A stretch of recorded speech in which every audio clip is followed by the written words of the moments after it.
कल first test start हुआ है 720 मार्क्स का। और कोशिश करते इस बार जितने भी टेस्ट होंगे, थोड़ा सा जो लोग भी टेस्ट को लेके मार्क्स, सच बताऊं तो मार्क्स अभी इस टाइम पे किसी के ज्यादा हो सकते हैं, किसी के कम हो सकते हैं ना। अगर ज्यादा आए तो भी एक्साइटेड स्टेट में मत जाना, कम आए तो भी डिप्रेशन में मत जाना। रीजन क्या है कि यार अभी इस टाइम पे ना कुछ अच्छी हैबिट्स डालने का एक टाइम है। अभी अच्छी हैबिट्स डालने का टाइम है। टेस्ट जितने भी स्टार्ट हो रहे हैं, डे 1 पे जो टेस्ट हो रहा है और डे लास्ट पे जो टेस्ट हो रहा है, इन दोनों के बीच में कुछ डिफरेंसेस क्रिएट करने हैं। कल जो भी गलतियां करी हैं, प्लीज अपनी मिस्टेक्स को एनालाइज करो। कैसी मिस्टेक्स हुई हैं, सही हुआ है तो कहीं ऐसा तो नहीं तुक्का मारना ज्यादा सही हो गया है। तो कोशिश करिएगा, मतलब मैं चाहता हूं आप एक टेस्ट एनालिसिस करने की कोशिश करिए। एक टेस्ट एनालिसिस करने की कोशिश करिए जिस टेस्ट के अंदर आपको अपना, सब लोग नेक्स्ट मतलब पूरे साल भर के लिए हर एक टेस्ट का एक ना कॉपी बना लो, डायरी बना लो या एक पेजेस पे लिख लो, कहीं पर लिख लो कि भैया ये डेट है, ये मेरा डेट है, सर ये मैक्सिमम मार्क्स है, ये मैक्सिमम मार्क्स थे उस टेस्ट के, ये मैक्सिमम मार्क्स थे, ये मेरे मार्क्स ऑब्टेन्ड हैं, सर ऑब्टेन्ड मार्क्स मेरे इतने हैं, ऑब्टेन्ड मार्क्स इतने हैं। अब इसके बाद स्टार्ट करो subject wise analysis. Subject wise analysis start करो कि भैया सब्जेक्ट वाइज मुझे कहां पर कैसी दिक्कत आ रही है। मान लो अगर मैं केमिस्ट्री की बात करता हूं तो केमिस्ट्री सब्जेक्ट में मेरे पास टोटल 45 क्वेश्चंस थे।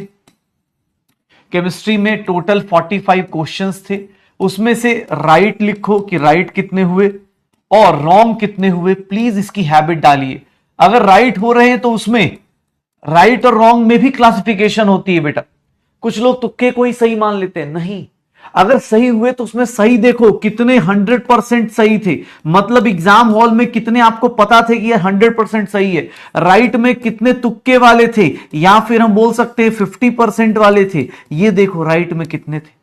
अगर 100% है बहुत अच्छी बात है, 50% या तुक्का आ रहा है तो यहां रीजन पता होना चाहिए। अपना रीजन खुद से लिखो कि इस क्वेश्चन में 50% क्यों लग रहा था मुझे, तुक्का क्यों मारा मैंने इस क्वेश्चन में, इसका सही वाले क्वेश्चन में भी रीजन क्या है, क्या गलती थी, प्रैक्टिस की कमी थी, क्या लग रहा था।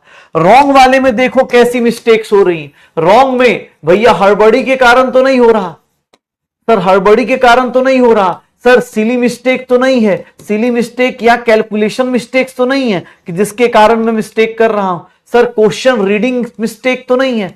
आप मीडिंग मतलब मिस्टेक्स को भी देखो कि मिस्टेक्स किस टाइप की हो रही है, क्वेश्चन रीडिंग मिस्टेक तो नहीं है। ये रॉन्ग होने के कुछ रीजंस, आप अपने अपने रीजंस आइडेंटिफाई करो।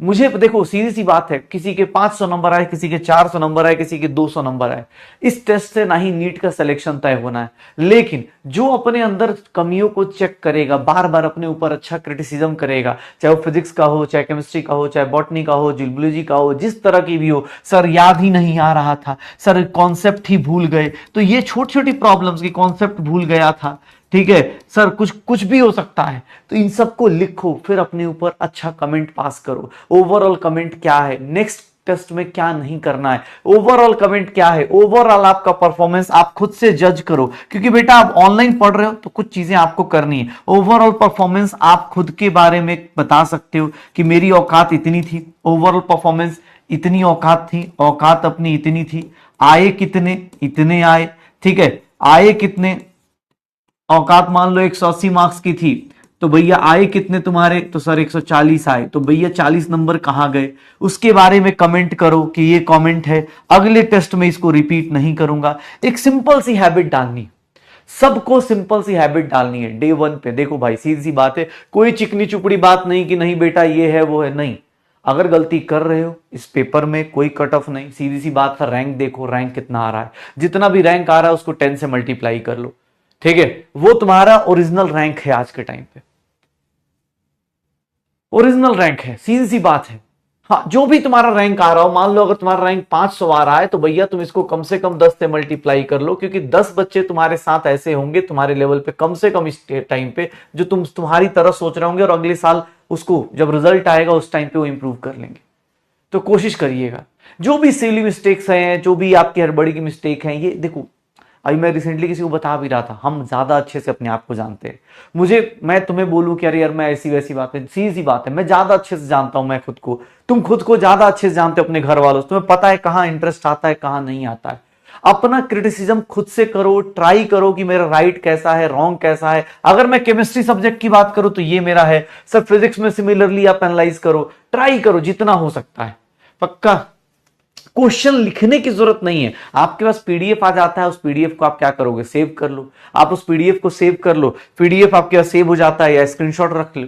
बहुत सारी चीजें, बहुत लिखना नहीं है। एक बोला 2 लाख रैंक आ गई, तो 2 लाख रैंक ऑब्वियस है भाई, आ सकती है, ऐसा थोड़ी नहीं आ सकती 2 लाख रैंक भाई, क्यों नहीं आ सकती? 10 से मल्टीप्लाई करके देख लो, 2 लाख रैंक क्यों नहीं आ सकती भैया? 25 लाख लोग देते हैं, 23 लाख लोग, 20 लाख लोग देते हैं, तो 2 लाख रैंक तो भैया नॉर्मल है। अगर आप इस टेस्ट में 2 लाख रैंक लेके आ रहे, 10 से इसलिए क्योंकि भैया 10 लोग तो एक सीट पे होते ही हैं जो आपकी रैंक को पीछे करने के लिए होंगे, ठीक है। जो लोग टेस्ट नहीं दे रहे भैया, टेस्ट नहीं दिया तो सबसे बड़ी गलती कर रहे हो, टेस्ट नहीं दे रहे हो तो ये सबसे बड़ी गलती है, ठीक है। हाँ, एग्जाम भाई टेस्ट नहीं दोगे तो भी गलती कर रहे हो, सच बता रहा हूं। तुम्हें लग रहा है कि सर मैं पेपर अच्छे से रिवाइज नहीं हुआ, मैं बाद में टेस्ट, कोई ऐसा दिन नहीं आता जिस दिन तुम्हें बहुत ज्यादा अच्छा कॉन्फिडेंस आए। सिंपल सी बात है, तुम्हें ऐसा कोई दिन नहीं आएगा जिस दिन लगेगा कि ना भाई अब तो मैं कोई भी टेस्ट देता हूं, बहुत रेयर होगा ऐसा। भैया टेस्ट देने की हैबिट डालिए, टेस्ट एनालिसिस कीजिए, एक डायरी मेंटेन कीजिए, और जो लोग जहां से भी अटैच हो सकते हैं भैया अपने एनालिसिस भेजते रहिए, सब्जेक्ट के टीचर्स को बताते रहिए। ये नहीं कहना मुझे ही भेजिए, किसी भी टीचर को लगता है, आप उससे एक्सपेक्ट मत कीजिए कि वो कितना रिप्लाई देगा, आप अपनी तरफ से बस काम कर दीजिए कि सर मेरा ये है, वो सामने वाला खुद ही बता देगा, आपकी कंसिस्टेंसी को देख के खुद ही बता देगा।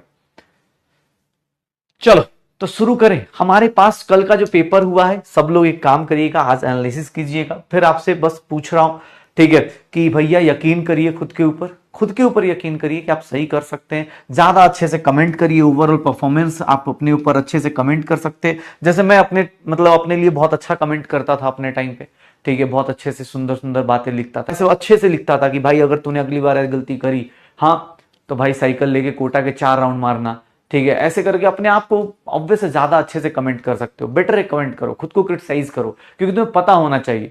मीठी मीठी बातें बोल के लास्ट में फेल हो जाए, कोई लॉजिक नहीं है। अभी खट्टी बातें बोलेंगे बट 2 महीने बाद लगेगा कि हाँ यार कहां पहुंच गए। गुड स्कोर क्या है? गुड स्कोर से ज्यादा आपका आपका अपना बेस्ट गया क्या, बस इतना सोच लो। गुड स्कोर कुछ नहीं है इस टेस्ट में यार, पहला टेस्ट है, एक चैप्टर, इसमें क्या गुड स्कोर बोलूं मैं, ठीक है। हर एक टॉपिक में आपका अपना जो बेस्ट है, क्या आपका बेस्ट आया है? सर आपने अपना 100% बेस्ट दिया है, बस ये सोच लो। नहीं दिया है तो गुड स्कोर नहीं है। 100% बेस्ट दिया है, आपकी 100% एक्सपेक्टेशन फुलफिल हो रही है, नहीं है मतलब गुड स्कोर नहीं है, ठीक है। अब हो गया, आपको इससे ज्यादा मैं क्या बोलूं, इसका कट ऑफ क्या हो सकता है, गुड स्कोर क्या हो सकता है? एक चैप्टर में क्या ही गुड स्कोर होगा बेटा। एक बड़े अच्छे सर ने एक बात बोली थी कि यार अभी खट्टा खाना पसंद है या एग्जाम हॉल में, तुम ये सोच लो। अभी रोना पसंद है या एग्जाम हॉल में, तुम ये सोच लो। अभी अभी अपने आप को कमेंट करना, अभी अपने आप को तुम्हें डांटा जा रहा है, तुम अभी रो सकते हो क्योंकि अभी रोने का टाइम है, लेकिन तुम एग्जाम हॉल में जाके रोना शुरू कर दो तो एज अ टीचर मुझे खुशी नहीं होगी। तो सीधी सी बात है, कोशिश कर, ये एनालिसिस आप सब लोग करो, क्योंकि अभी आपका टेस्ट 1 स्टार्ट हुआ है। नई हैबिट डालो कि यार इस साल मैं पिछले साल से इस तरह से चीजें सही करूंगा। चैप्टर में मतलब होता है ना, हर एक मतलब सब्जेक्ट वाइज अच्छे से एनालिसिस करो, फिजिक्स का हो, केमिस्ट्री का हो, बॉटनी का हो, जूलॉजी का हो, राइट रॉन्ग लिखो, रॉन्ग में भी लिखो कैसा हो गया, तुक्का रॉन्ग हुआ, कैसे कैसे आपके अपने अपने हर एक को थोड़ा टाइम लगेगा। हो सकता है टेस्ट एनालिसिस आपका 1 घंटा ले ले, 1 घंटा क्या 2 घंटा भी ले, लेकिन अगर अच्छे से एनालिसिस करो तो भैया काम का है, बहुत काम का है एनालिसिस।